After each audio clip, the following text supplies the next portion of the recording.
معانا غسالة يونيور اير فيها مشكلة بعد ما بتملى منسوب المية مفيش ولا يمين ولا شمال وصوت الموتور شغال.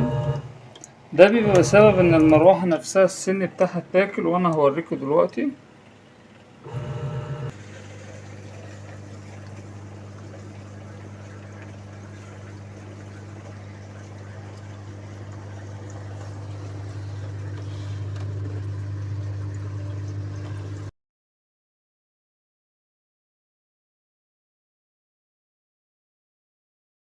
زي ما انتوا واخدين بالكم معايا، تمام. الشرشرة نفسها متاكلة خالص، فبالطبيعي اما بنثبت المروحة على الاكس اللي هو بتاع الجيربوكس، زي ما انتم شايفين معايا مفهوش اي مشكلة، تمام. هنا المروحة نفسها الدوران نفسه ممسوح بسبب الحمل الزيادة اللي هو تقل اللبس، فكده هنجيب واحدة غيرها ونركبها. دي اللي هي الجديدة.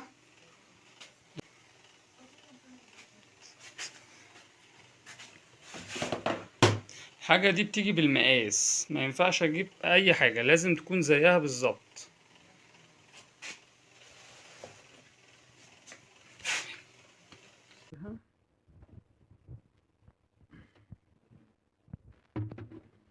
هنثبتها بقى في مكانها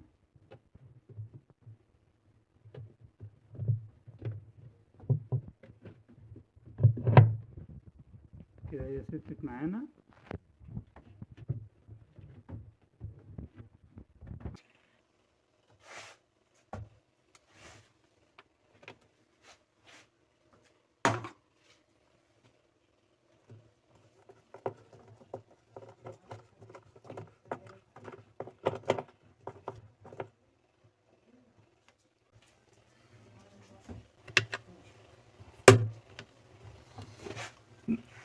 بعد كده هنملاها مية على اقل منسوب وهنجربها قدامكم دلوقتي.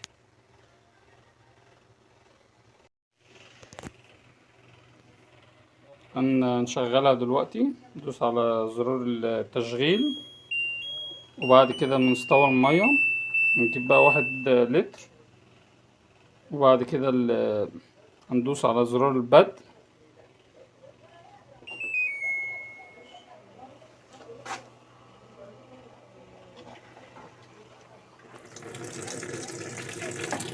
اول ما تاخد معانا المنسوب الطبيعي هتلف معانا المروحة زي ما انتوا هتشوفوا معايا دلوقتي.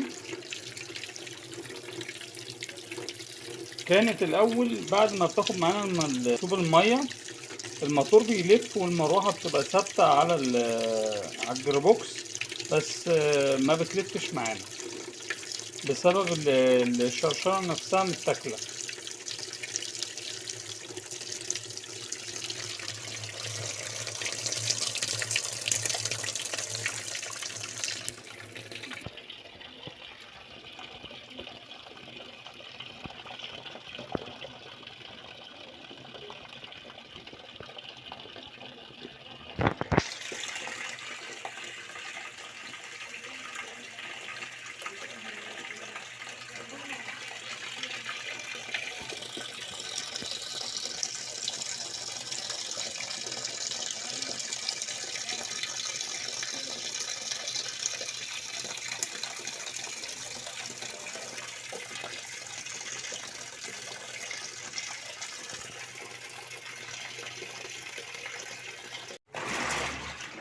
فهي كده بتلف معانا تمام.